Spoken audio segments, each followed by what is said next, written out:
মোৰ চেনেলৰ অন্যদিক ব্লগলৈ আপোনালোকক স্বাগতম জনাইছোঁ। মই আৰু মোৰ ফ্ৰেণ্ড চাইনিকা এজনী আহি আছে। আমি আহিছিলোঁ মিঠাম চাপৰিলে ফটো মাৰিবলৈ। ত' কিমান ধুনীয়া লোকেশ্যন, গোটেই হৰিয়ানী আৰু এইপিনে পিছফালে আছে নদী।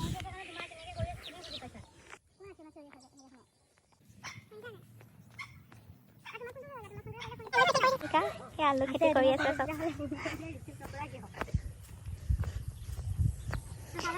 পিঁয়াজ নহৰু খেতি কিবা এটা কৰি আছে, ক'ত হৈছে।